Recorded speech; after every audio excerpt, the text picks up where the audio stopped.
The presenting sponsor of Rates and Barrels is Topps.com and Topps Project 70. Topps is celebrating the 70th anniversary of its very first baseball card design with a new program that pushes boundaries while paying homage to the company's heritage. Project 70 has brought together creators of all kinds for this extraordinary set. Graphic designers, tattoo and graffiti artists, animators, illustrators, painters, and even a jeweler make up the artist roster, which includes names like Snoop Dogg, Action Bronson, Ben Baller, Jeff Staple, Tyson Beck, Alex Pardee, and more. Each artist will select their own MLB players and Topps designs from any year to craft a unique story. Ever want to know what Jackie Robinson would look like in a 1971 Topps design? Or how about Mookie Betts in a classic template from the 1960s? Now you can. 3 new cards launch daily all year long on Topps.com and are only available for 70 hours before they're gone for good.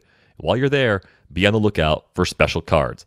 Head to Topps.com to learn more about Project 70 and to check out which cards are live right now.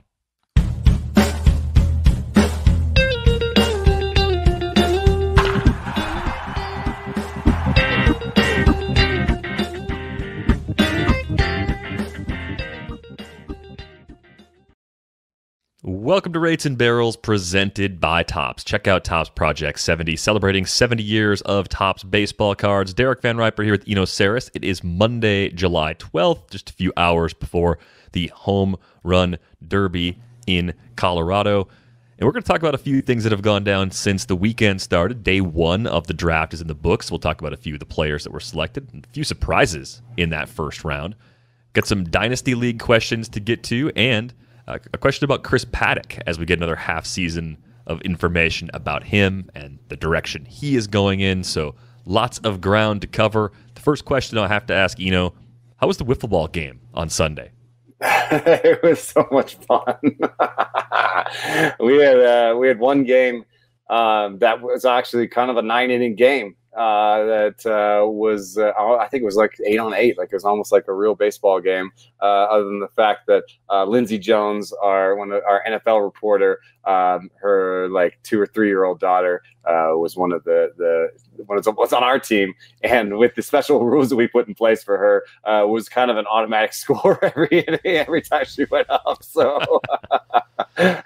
we had people. We had like Bill Shakin was out there. He's a writer for in LA, Anaheim. And every time she ran to first, if she made contact, he would do this sort of like box out routine where he's like kept any defender from getting to the bag. And then later on, Trevor Plouffe and Peter Moylan showed up. So I crossed an item off my bucket list. I popped out to short against a major leaguer in wiffle ball. You made contact, yeah. That's the important thing. Any sticky substances used in that game? There weren't, but we did discuss that pretty heavily. It was interesting to talk to Lindsey Jones and get a perspective of someone in football where they had Deflategate. They had their own sort of equipment thing, and she was sort of wondering if there was more there in football. And I guess baseball would say yes. Yeah, if we learned anything from the last couple of months, yes, there probably was more to altering footballs. This is not about the Patriots specifically, but the value of altering a football is probably greater than we thought at the time of Deflategate. Let's get to the first day of the draft, though. Some pretty big surprises. If you haven't really looked at any of the coverage or anything yet, I highly suggest you check out Keith Law's stuff on The Athletic. I also recommend the Fangraph stuff from Eric Longenhagen and Kevin Goldstein. But the top of the board went as follows. Henry Davis, a catcher out of Louisville, ended up with the Pirates with the first overall pick. Jack Leiter from Vanderbilt went to Texas at 2. Jackson Jobe, the kind of consensus best high school arm on the board, went to the Tigers at 3, and then Marcelo Meyer fell to 4th. Boston got Meyer, who was among the favorites to go first overall in this draft, so pretty good early value for them. The Orioles took Colton Cowser, a great college bat in that 5th slot, an underslot guy that they can use to probably get better picks on day 2 as they put together the rest of this draft class. And then Jordan Lawler, who had been linked to the Rangers with that second pick, actually fell all the way to 6 for Arizona. So some other fallers, of course, we'll get to in just a little bit, Kumar Rocker and Khalil Watson. But just at the very top of the board, I think Jack Leiter is probably the guy that from a fantasy perspective we look at and say, he's going to be among the faster players to the big leagues in this draft class. And the way the new ballpark in Arlington has played, he actually has landed in what looks like a pretty good situation.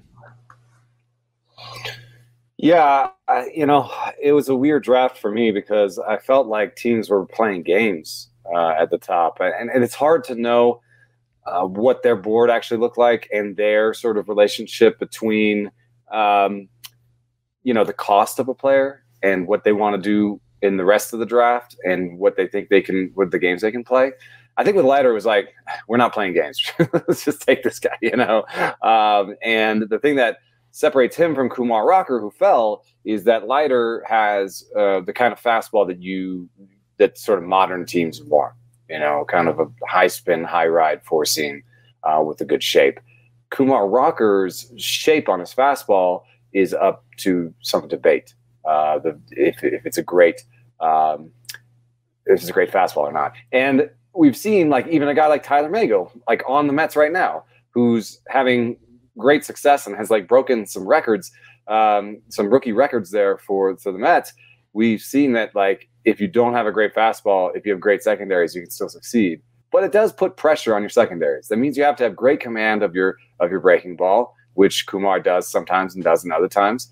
And means that you have to have multiple secondaries like Tyler Magle does, just so that you can spice it up and mix it up. Whereas Leiter has the kind of fastball slider thing where you're like, worst case scenario, he's our closer, and best case scenario, he's a top of the order ace. So that was why those things were so different. But I look at like Baltimore's pick and Pittsburgh's picks, and I'm like, I think you guys were being too cute. I think they were being too cute. I've talked to a major league executive recently about, the games you can play in the draft. Oh, you could blow out a draft where you blow past the requirements on each one, right? And you just get the very best player, spend the most money, and then take next year off, basically, because you'll have so many penalties. You'll lose so many picks, and you'll be fined. But if, like maybe you could, from the back end of the draft, draft like, a top 10 bat, right? The back end of the draft, back end of the first round or something, and maybe you could just take all those players that they're going under slot. Because what other teams are doing is they're going under slot early. That's what I think Baltimore and Pittsburgh did. Go under slot early where you're paying a little bit less for these players. And that gives you more money to kind of attack the second and third rounds and get players there. I think the problem with that thinking is the best players are always 1 through 10. Like if you look at the outcomes of the draft, it drops off precipitously after 10. So if you're a back end first round, why are you going to play these games, piss off the commissioner and do all that to maybe get the 21st best prospect instead of the 28th? And when you know that the outcomes after the first 10 picks just drop, this is the value of those picks and the chances those players perform after the first 10 picks just drops off the table. So if you have a 1 through 5 pick, get the best player. There was some disagreement about who the best player in this class actually was. Which is why I don't want to go, too off the rocker with some hot take. I guess maybe I did. But, it did feel like, there were some sort of head scratches where people were like, ooh, why do they do this? Maybe it's the underslot thing. Right. And I think there could be some diminishing returns with that strategy when more teams are trying to do the same thing, because the guys that you think you're going to get later and go over slot for, there are other teams that are doing the same extra thing. Money Therefore, in their pocket. Yeah. You're going to get sniped, and you're not going to get the guy that you wanted to get, and then you gave up talent earlier. I think that's a concern I would have as that strategy seems to become a little more prevalent. Yeah. I just, having a catcher is really important. Right now, with robo-arms on the way, I think evaluating a catcher is really difficult. If they think he's just an amazing offensive catcher for Pittsburgh, and he can be the catcher of the sort of future in terms of not only being the Pittsburgh catcher for when they're good again, but being an offensive catcher that maybe doesn't matter how much he frames because there's robo-arms. Maybe that's their thinking. But I think with so much tumult coming to YouTubers got a pretty funny look after that one. Two most coming to the catcher position, I would gravitate towards up the middle talent. I guess catchers are up the middle, but you know what I mean. Middle infielders and center fielders. I think the other defense I could throw out there for Henry Davis is that as a catcher, it's not his framing that has been drawing praise during his time in college. It's his arm. It's a 70-grade arm, and that'll play somewhere else too, right? If he ever moves off the position and he's in the outfield, he can have a cannon of an arm from the outfield. But it'll become more important especially if they implement some of these rules they are implementing in the minor leagues, and with regards to lefty pickoff moves, bigger bases, trying to augment the stealing. If framing goes away, I was trying to make a point. I made it sort of ham-fisted. If framing goes away, I did say like maybe a DH would be behind the plate. I don't believe that's true because you still have to have game calling and throwing, which are important things, and blocking. But blocking is a relatively small thing. I think people think it's a really important thing. But for example, right now on Baseball Prospectus, the leader in framing runs has 5.6 framing runs already. And I forget who it is. I looked at it before. Anyway, and the leader in blocking runs has 0.5 blocking runs. So framing is like literally 10 times more important than blocking. So you take framing out of the picture and you have blocking, which is not that important. Then you really only need an arm behind the plate and a bat. So I just think that just taking framing out of the picture is going to put more pressure on offense. You're going to have more offense coming from the catcher position in the future. And then there was also a really interesting idea of like maybe the catcher will stand up. Yeah, that would also because he's going to be more throwing runners out. Be like an infielder, right? Yeah. Somebody was like pushing back on that and saying like, well, what about the like 45-foot curve? And I'm like, I don't know. Isn't that just a ground ball? I mean, there's more spin, but it might just be a ground ball, you know? Yeah, it is hard to imagine catchers just standing upright because they've never done that in our lifetime. And the person who suggested this to me was like, well, won't they be almost like boxing out and fighting the umpire for space?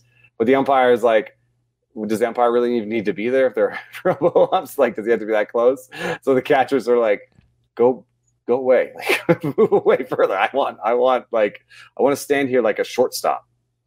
Yeah, I mean, the ump could stand in a different spot or at least further away because it doesn't matter. He only needs to come up in case there's a play. I guess maybe swing, not swing, but that's better done by first and third base anyway.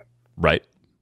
So what it looks like behind the plate could change as a part of those adjustments, but Henry Davis, first overall pick, he's going to hit. He's an above-average hitter for a catcher. He's got a great arm. Could end up being a great pick, but if I had to make the pick based on the much, much smaller amount of information that I have about the players, Marcelo Meyer was going to be the pick for me if I was the Pirates. I wanted the guy that I thought had the highest ceiling, but also brought a floor to play up the middle defense. Maybe he's more of a third baseman in the long run. That's possible, but I think there's a better chance he sticks at shortstop. So I feel like the Red Sox really got a steal when Meyer fell down a little bit. The other notable picks, you mentioned some of the flaws with Rocker, the command, definitely an issue for him. Everyone loves that Khalil Watson pick that the Marlins made at 16 because he was a guy that in a lot of mocks was going in that 5th or 6th spot to Baltimore, Arizona. So for the Marlins to get him 10 picks after that, that looks like a huge steal. High school shortstop, has some swing and miss concerns, but tooled up, could be a really good impact player. I think when we're thinking about dynasty leagues, he's going to go a lot earlier in dynasty league drafts than he did in the draft on Sunday night. Yeah, generally, I've been in dynasty leagues where there's a lot of trying to pick up players that will be in the first round of the draft. And that's an okay sort of value proposition in terms of like if you're going to trade those guys away.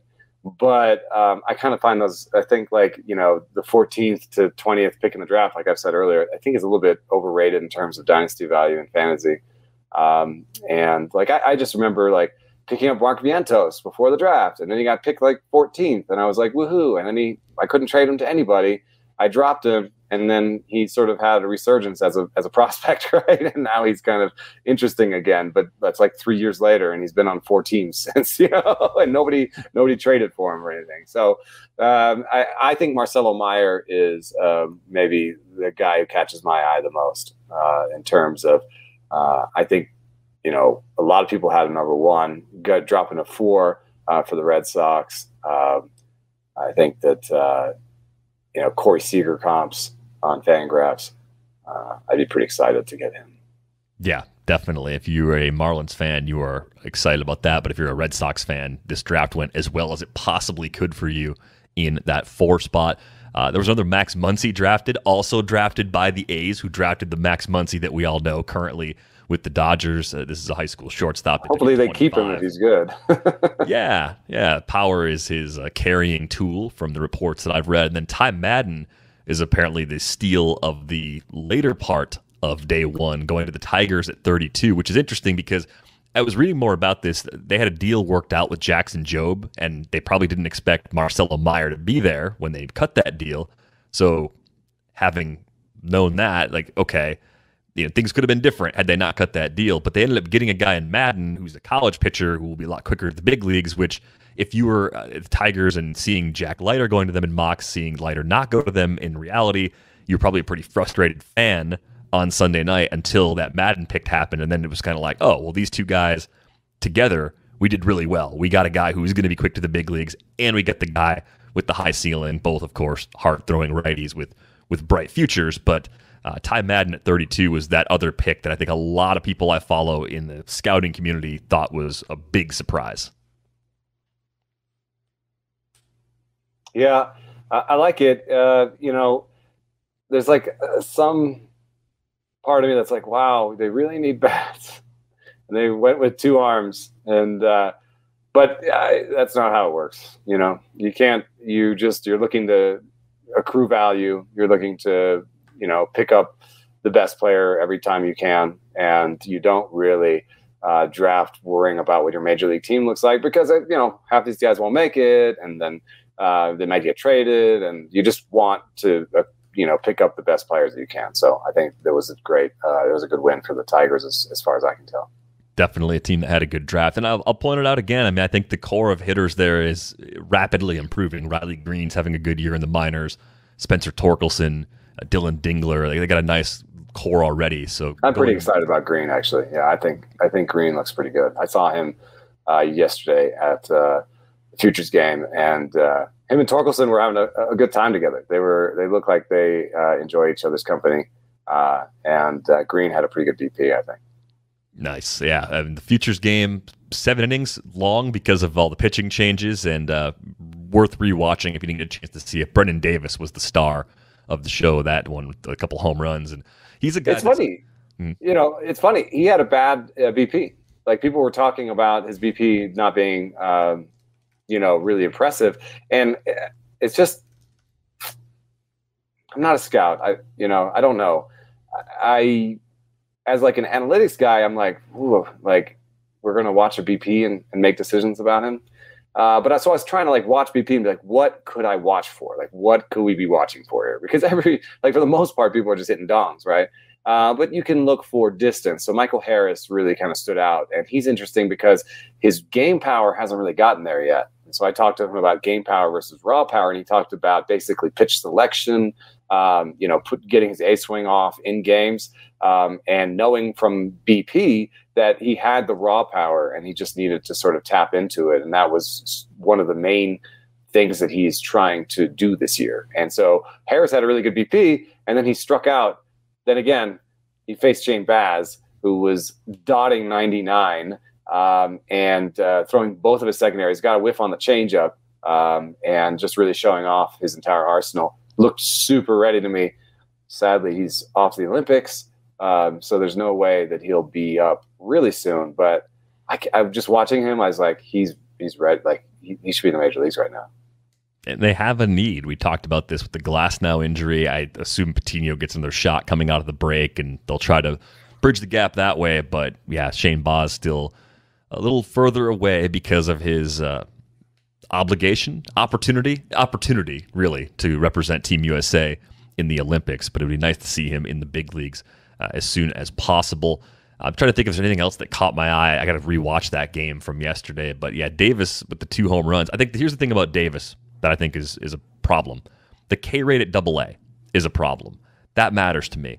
BP, I would agree with you. The only thing you're going to measure in BP is raw power. And raw power almost doesn't matter if your hit tool isn't good enough to get to in-game pitching, which is why a lot of guys with tremendous raw power that have not made it.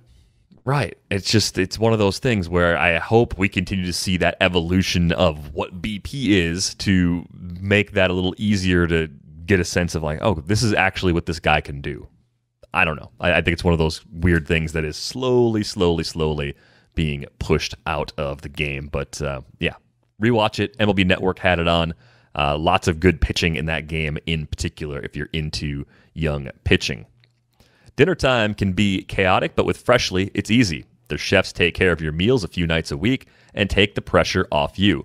Freshly offers chef-made, nutrient-packed, delicious meals delivered fresh to your door. No cooking required. Grocery shopping and cooking can be a pain, especially right now. And with Freshly, you don't have to do it. Your meals arrive cooked and fresh every week, so you can keep your fridge stocked and skip the trip to the store. Ordering is easy. Visit Freshly.com and choose from over 30 delicious, satisfying, better-for-you meals like steak peppercorn, sausage baked penne, or their chicken pesto bowl. Freshly can fit your lifestyle with a variety of plans and meals to pick from that work for your dietary needs, preferences, tastes, and family size. Right now, Freshly is offering our listeners $40 off your first 2 orders when you go to Freshly.com/rates. Stop stressing about dinner.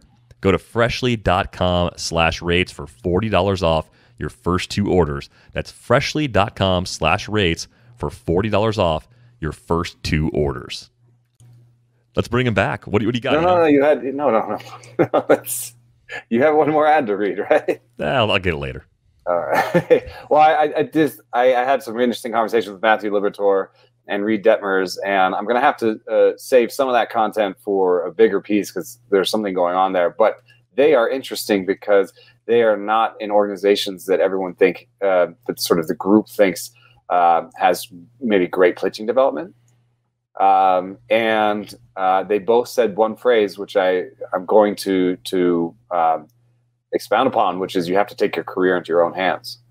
And I just find that super interesting because like the modern player has 3 to 4 months on his own with now this proliferation of kind of player development labs. I don't know how to call them because there's pitchers and hitters there, but it's like Driveline-esque, but each place has their own sort of philosophy, their own analytics. But, they go to these places and they learn on their own, and then they know sort of they can be coachable. They can be coachable with their organization. They're not going to just turn off their ears when they get back with the major league team, but they have to. Matthew Liberatore was just amazing on it, just in terms of that dance where you have to just be accountable for yourself and listen to other people and listen to their ideas, but also know that in the end you're kind of responsible for your own career. So I just found that interesting. And then he goes out and I think when he pitched to Julio Rodriguez, we were talking about like how everyone's going to throw 100 and not that many people threw 100 first of all. And then we were talking about how they'd all be all fastball. And that wasn't actually my lived experience in the game. Matthew Liberatore, I think, didn't throw a fastball in an entire plate appearance to Julio Rodriguez. I think it was like change-up, slider, curveball or something. And it was he got Rodriguez out and he had a clean inning. But I was like waiting for fastballs from him. He was almost hiding the fastball. He threw, without looking at the numbers. I remember seeing like 3 or 4 fastballs in the inning. Especially with that game being played in Denver, the heavy fastball expectation, I think, was a very fair one, but with it being a showcase game and trying to light up the radar gun, that was the other big I think maybe too. There's that idea of like you have to take your own career in your own hands. I think they know that this is a pitching showcase and that there's scouts there and stuff, and so I feel like almost they were like, no, here are all my pitches. I need to show you all of my pitches. It's not just about hitting 99. I feel like most of us up here can hit at least 97, 98. If we all just did that, we wouldn't set each other apart. It was Shane Baz getting a whiff on the changeup is kind of really exciting. You know what I mean? Mm-hmm. So Shane Baz is obviously going to be like, hey, here's my changeup. It's awesome too. And so I think there was a little bit of that where like everybody wanted to show up all their pitches. And thinking about Gleyber being one of those guys who is taking his career in his own hands, I mean, he's been traded, and I think that's something that young players are much more aware of now too. Like what the help that you're getting from an organization that could all be gone. You could get flipped any time, and suddenly those resources you were depending on are no longer yours. You get a new organization, different philosophy. If you have your own mindset, your own approach, your own way of doing things, that sticks with you in the event of a trade. It sticks with you over time, and that seems like a much better, much healthier long-term approach to have if you're a young player right now.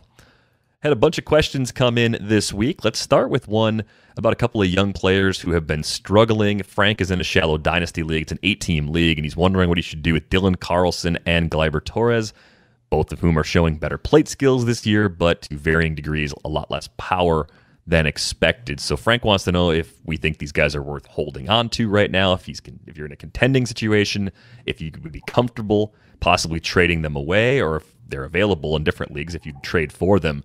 Let's start with Dylan Carlson. What's the long-term outlook for you on Dylan Carlson? We're still talking about a guy who's got less than a calendar year's worth of big league experience, and he's still very young, just 22 years old. The overall body of work through 123 games is a 243 average, a 321 OBP, and a 384 slugging percentage. I mentioned the plate discipline, right? He's got a double-digit walk rate, 10.3%. He's got the K rate down at 24.3%. Only 10 homers so far in 123 games. But given his age, I'm not worried about that power. I think the power could still come, maybe even in the second half of this season. So I remain pretty optimistic about Dylan Carlson long-term. Have you seen anything else to this point that would lead you to be a little more cautious about expecting him to emerge as a long-term top or middle of the order star in St. Louis? Carlson is interesting to me because I actually depart from the numbers a little bit, and every time I look at the numbers, I'm like, God damn, they're so mediocre.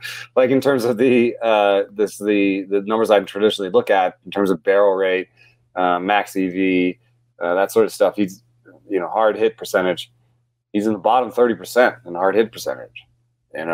He's in the bottom 30 percentile in barrel percentage. He strikes out a fair amount.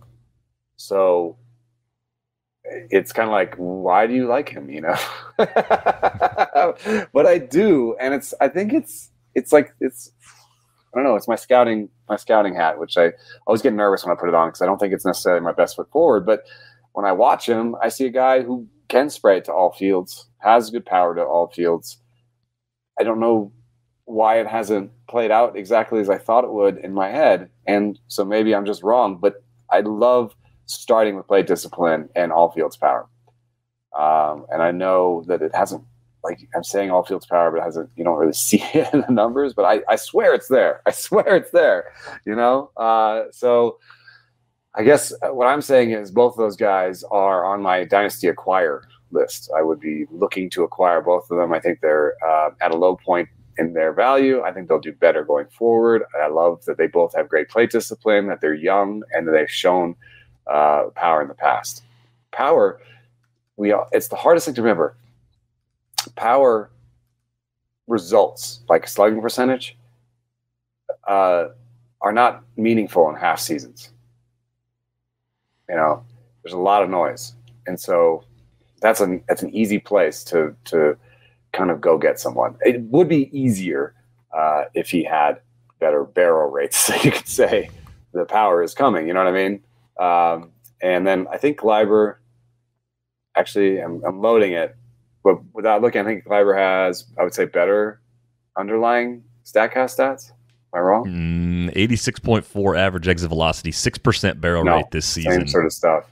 Yeah. But good max exit velo, at least. Better than Carlson's. Slightly better hard hit rates, but that's never been a super strength of his. But he has years of 9 and 10% barrel rates in his history, and 8.4 for his career, 6 this year. So I would say going forward, I would regress him towards an 8.4% barrel rate. Which, if he has an 8% barrel rate and the plate discipline he has, I think he's a guy who's going to hit like 275. Like his career numbers are 265, 337, 456. Like I think he can play to that. And if he plays to that, he's like a 275, 20 homer, 10 stolen base guy every year. Like, you don't want that?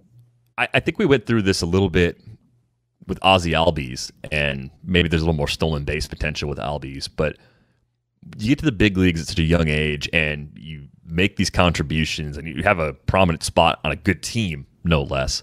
And then you have a bad year. Yeah, and it just sets the bar at a level that is really high to get back to. And you don't ever get as much of a discount on these younger players when they go through this progression, because it's easy to look at them and say, no, this is coming back.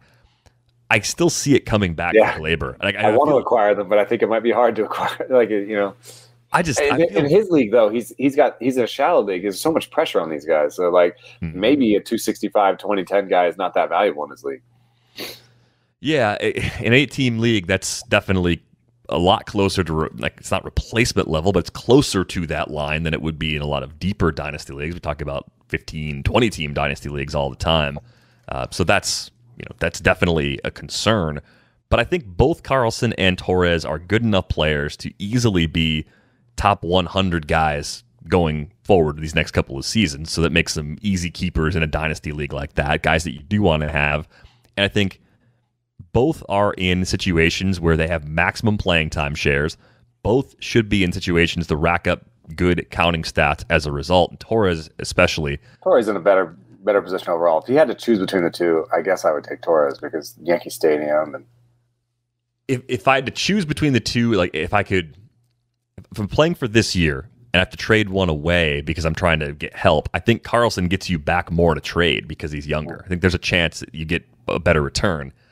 And I feel good enough about Torres getting back into that range that you described, maybe even a tick above that power-wise. I mean, we know 2019 was flawed for all the rabbit ball reasons, but he hit 38 home runs as a 22-year-old that year. That happened. Yeah. I think you could talk yourself into getting a great deal for Carlson and still having some long-term bounce-back potential with Torres if the right deal comes along. And you don't have to move them. You could keep them both. You could be absolutely fine not moving them. But I think generally speaking, these are two players that we both like in the long run, that we'd both be trying to trade for, whether playing for this year or especially if we're playing for the future. Agreed. All right. Thanks a lot for that email, Frank. Yeah, an 8-team dynasty league is really tough because those thresholds are so different. I got a question here from Alex about Chris Paddack. A lot of good stuff in here, really long email. And I'm going to boil it down to a few of the finer points, but Alex is wondering if Paddack is just one of those guys who was served a large slice of humble pie since getting into the league, and if that helps to explain some of his current struggles. We've talked about him before with the lack of depth in his arsenal being a problem.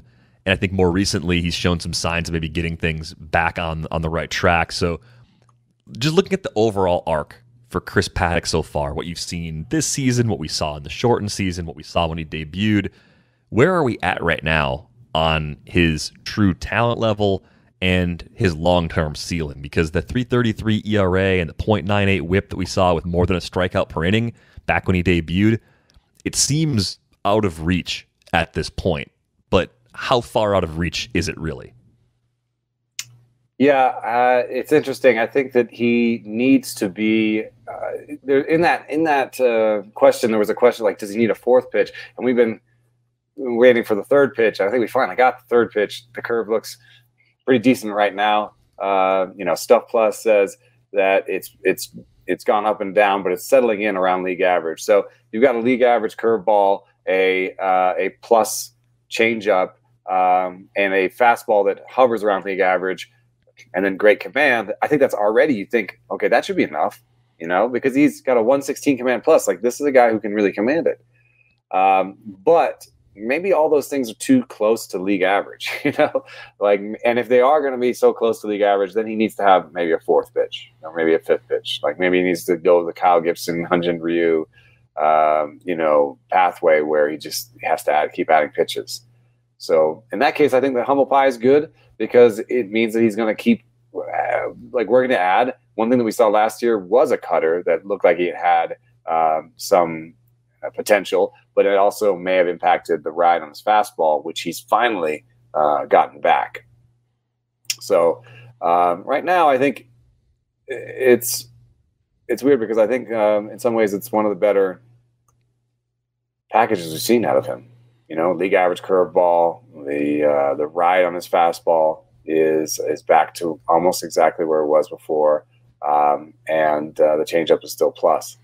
If this is the best package, then it's kind of sad that it comes off of that shellacking, and it just makes you wonder if maybe he just doesn't have that ace upside. Maybe it's more Kyle Gibson than Hyun-Jin Ryu. Well, and we've seen some pretty widely ranging results for Kyle Gibson over the years. But I still get some like Tyler Mahle vibes, where it's like, here's a guy with great command, good fastball. He's kind of searching for another pitch. And look at what happened with Tyler Mahle and how he used that command, the good fastball, and then found this new cutter, right? And how good Tyler Mahle's been this year. So I still have some love for Paddack for sure. I don't know if it's perfect 1-for-1, but longer term, I'm always willing to bet on someone with a really good hit tool, and I think Paddack on the pitching side has really good command, and I tend to trust that. There's enough there with it to think that he is probably that extra pitch away, and getting off the fastball even more would be a big part of it. The fastball, while it's back to where it used to be, it wasn't great back then. It's not the kind of fastball you should throw as much as he throws it. So that's part of the problem. That's why that Ryu path that you described makes so much sense. That's why Alex suggested the fourth pitch. I think he does need that to get back to being a mid-threes ERA guy or high-threes ERA guy with a better-than-average whip.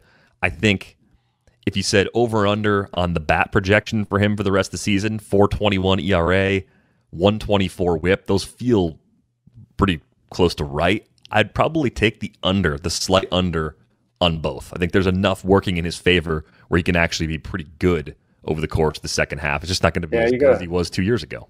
You got to fight some recency bias with that bad game in your rearview mirror. Nationals are an underrated offensive team, I would say. People have bad starts. I think that's about right, actually. 4.2 ERA, good whip. He did it again. The Cardi system yet again, spitting out numbers that we look at. We're like, yep, well, that's logical. That's where it goes. Thanks a lot for that email, Alex. Good questions in there. We had a question come in from Isaac, who was curious about Dylan Cease. He picked him up earlier this season with the increased spin and ride on his four-seamer, and since mid-May, he's decreased his usage of the fastball and increased the usage of his curve and changeup. When you look at the underlying stats for the changeup and curve, they seem pretty good in terms of whiff rate and WOBA against. But when I look at the movement for them on Savant, specifically the change, they are pretty subpar. I feel like his change and his curve are only really effective since he previously threw them infrequently. I'm wondering whether they'll get barreled up more once opposing teams are no longer looking for that 97-mile-an-hour fastball as much as they have been. So he's curious to know about the stuff and command numbers on Cease's pitches and whether those pitch mix changes lead to improved K-minus BBs in the short term, or if there's anything else going on with him that we should point out. Yeah, I mean, the stuff plus on the changeup is 95. It's not an amazing pitch, but I think it works fine as a fourth pitch. I think you're right to be worried that if he pushes that percentage, it won't necessarily be great for him. Right now, it looks like, just looking at the pitch mix, I think that he's replacing most of the four-seamers with sliders and curves, which Stuff Plus says is a good idea. Both of those, actually the curve is not rated well by Stuff Plus. It's an 89 pitch. So, yeah, there's some risk here. Cease is a very risky pitcher.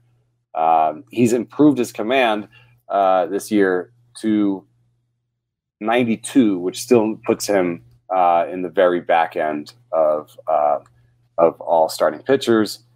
There's maybe something like 10 starting pitchers that have a sub 90 command plus. So he's still kind of borderline when it comes to stuff. The secondary stuff, his best pitches are the four-seam and slider by far. And then he's very borderline by command plus. So he's a sell high. I mean, if you can sell him, I would sell him.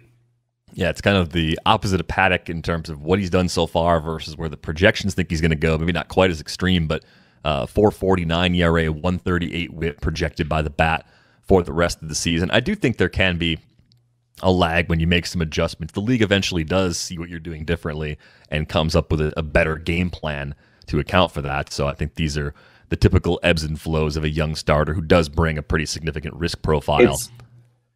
It's on everyone's mind, though. It's like the number one thing on everyone's mind. I talked to an executive that said for a buying team, and he said, I've seen all the guys that we might buy, and I'm flying out on Tuesday to see them again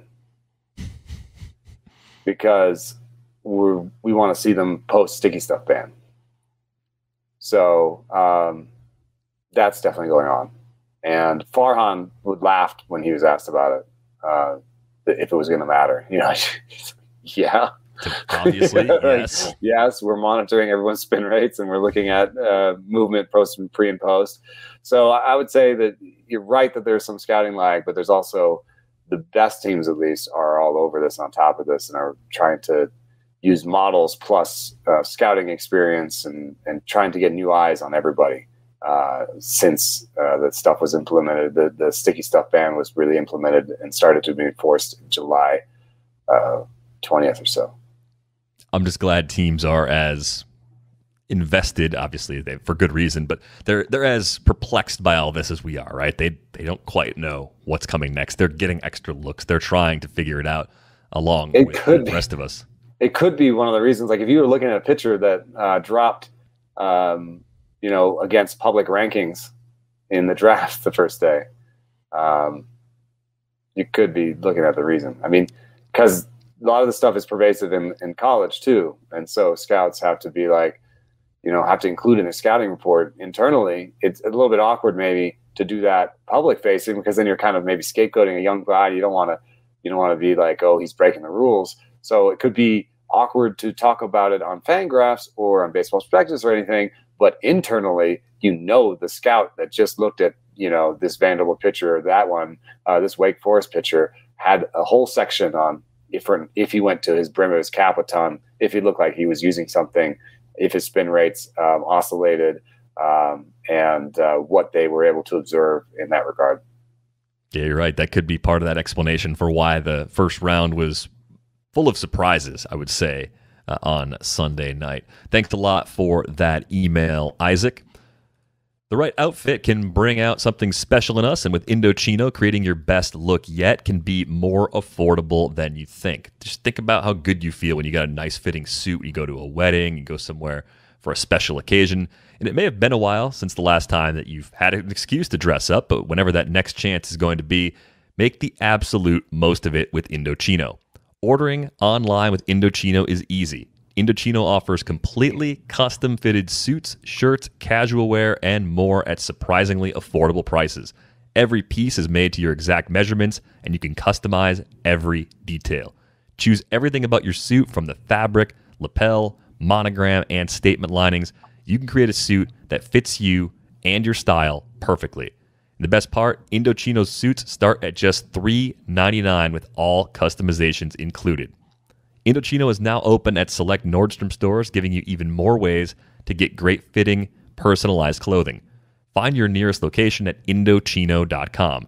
Right now, you can get $50 off any purchase of $3.99 or more by using code AthleticMLB at checkout. That's $50 off a purchase of $3.99 or more at Indochino.com with the promo code AthleticMLB. All right, I had a couple more questions to get to before we go. Let's get at least one more squeezed in for today's episode. I thought this was a pretty intriguing email. The subject line read, "Has Statcast stolen the magic out of fantasy?" It reads as follows. I wanted to pose another philosophical fantasy item that's been pestering me. Statcast, specifically barrels, ruined the shallow league. First, a few figures coming into today at the time of this email. There had been 3,797 barrels. 80% of those barrels resulted in a home run. Only 14% of all home runs were not barrels. Obviously, home runs are heavily correlated with key hitting stats. runs, RBIs, average OBP, etc. Just a few years ago, there were many competing strategies for team builds in shallow leagues, each focusing on a metric that was inherently flawed and gave an incomplete picture. There was more variance, and there were more advantages to be had by actually watching games and scouting players. Now it seems that 90% of what you need to know about a hitter can be summed up by barrels over plate appearances, and the remaining mostly filled in by K rate. If you aren't just hawking the free agent wire for high barrel players like Adolis Garcia, Brandon Crawford, you're probably doing it wrong. Am I wrong to think that Statcast has actually made fantasy less fun? That email comes from Matthew. Now, we love Statcast. We love numbers. So have you ever had that thought, looking at the data, that it's becoming easier to analyze players because of these tools? Oh, yeah, 100%. And it makes trading harder because what he's saying, like, if you're trying to come to my team and you're like trying to take a player that has slightly lower slugging but great barrel numbers, like, I can see you coming a mile away. And I think that's sort of what he's getting at. And as to like the larger question about Magic, I think, think about back to our conversation about Dylan Carlson and Gleyber Torres. Those players now become the Magic you're looking for, and I think that's why I've always loved Dynasty, because you just look at Vlad Guerrero. Vlad Guerrero had a 6% barrel rate, 7% barrel rate, and yeah, we knew that he hit the ball hard with a max EV and there was potential there, but now he jumped up to 19% barrel rate in 1 year. That happens if you're looking at year to year. So that's what I would say, like, go find a keeper in Dynasty League, because in that league you can debate Gleyber Torres and Dylan Carlson over a longer period. And so then, their current mediocre barrel rates have to be put in perspective of, will he get stronger? Will he, have a better plate approach? Is there potential for growth here? What is his age? And those things are harder to figure out and can't just be boiled down to Gleyber Torres has a 4% barrel rate, and so he will never be good again. You know what I mean? Mm-hmm. You could say Gleyber Torres may not have a great year this year, but when you're asking about the rest of his career, then it gets a lot more complicated, and there's a lot more chance for scouting, makeup issues, the kind of things that can you extrapolate off of the numbers, more sort of dreaming past what their current status looks like. Yeah, I think the other way to look at it, too, is just sifting through the bottom of the Statcast leaderboard, digging around the laggard board, I guess we could call it, and finding reasons to believe in players, looking for something else. I mean, the other example, just thinking about a year-over-year player who got a lot better over the last 5 years, is Byron Buxton. Like, if you looked at Buxton's Statcast numbers at the beginning of his career versus what he's doing now, they're completely different, right? His barrel rate his first year in the big leagues was 3.4%. He had a couple of 5% seasons in 16 and 17. And now he's up at 20.5% in 2021. He was at 13.5% in the shortened season. The average EV has taken off. Everything in the profile can change over a longer period of time. K rates can go up or down. Walk rates can go up or down. And I think I'm trying to... I don't have a clear rubric for like what exactly I'm looking for, but I do find where Statcast thinks a player is terrible, that's where there are opportunities to actually get a discount. And sometimes you're just buying a player who's actually bad. The numbers are telling the entire story. Other times there's more to it, and you can actually find someone who just hasn't made those adjustments yet, just hasn't found that last couple things they have to do to be the player we expected them to be. Yeah, I'm perusing kind of outside of the top 100 in barrel rate. Just around there is Alex Verdugo, Dylan Carlson, Gleyber Torres are 101, 102. Josh Rojas is there. Gavin Lux is at 112. DJ LeMahieu is at 113. JP Crawford is at 120. Raimel Tapia is at 125. These are all really interesting players. Those are all players that have value. The shallower it gets, yes, the more the pressure is to combine great power with great plate discipline. But in the deeper leagues, J.P. Crawford has been a find for people this year. And it has to do with the fact that he can add some steals. He has a really good plate approach, and he will knock a few out. And that's the kind of thing that you're looking for that may not be captured amazingly by Statcast. Think of Michael Brantley, where he's got the elite hit tool and terrible barrel numbers from year to year. Then you're just buying, it's like Verdugo kind of. You're buying the 300 average, you're buying the high average, and sort of 15 homers and a few steals package for Verdugo. But for Brantley, you're just buying like Brantley versus LeMahieu. Why spend a bunch on LeMahieu when Brantley is also a high average, low home run hitter? That was a sort of would you rather for me going into the season, which is why I didn't end up with any LeMahieu shares. Yeah. So to answer the question, has it taken some of the magic away? Well, no, but it has made it harder to get those advantages. I would agree with that take entirely. It's pushed us to a different frontier, a different approach, different things we need to be looking for if we're going to actually find players that the rest of our league mates might be overlooking. Thanks a lot for that email, Matthew. Last one that came in for today. We had another candidate for the next Jesse Winker, and that is Trevor Larnach. That email came from Jason, who also wrote that he appreciates our podcast, and while it hasn't helped him take down Mr. Michael Beller in my home league this year, it has put me in a position to lay the ground floor of a rebuild. So hopefully Jason can take down Beller in the near future. But what do you think about Larnach as a Winker comp? It's okay in terms of there's like a good max EV and barrel rate. Like it could get better, but it's not great in terms of the one thing that I thought separated Winker was the great hit tool and strikeout rate. So I think the Larnach is maybe just a little bit more of a traditional, 28 to 30% strikeout rate. Low batting average, good homer guy. There are some years in Larnach's minor league history with lower strikeout rates, but they're all A-ball and lower.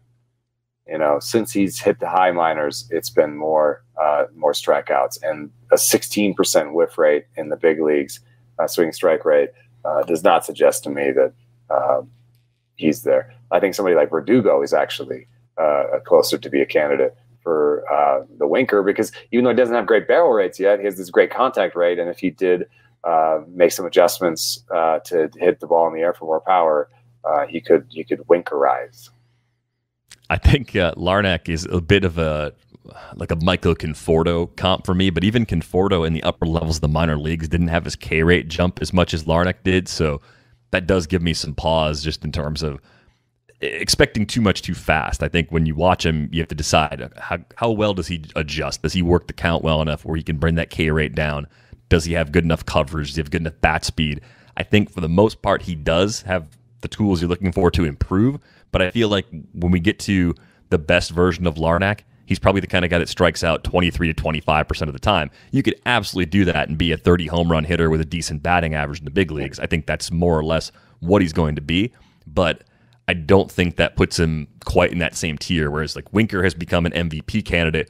Larnach's the kind of guy that's going to play in a couple of all-star games, maybe a home run derby, and that's a really good outcome if that all comes to fruition. Yeah, I agree.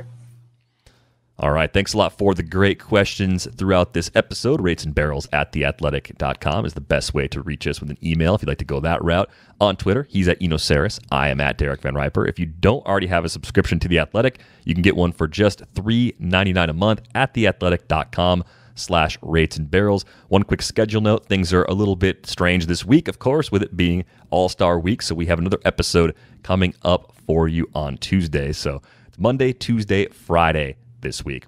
That is going to wrap things up for this episode of Rates and Barrels. We are back with you tomorrow. Hey, the home run derby's tonight. Thanks for listening.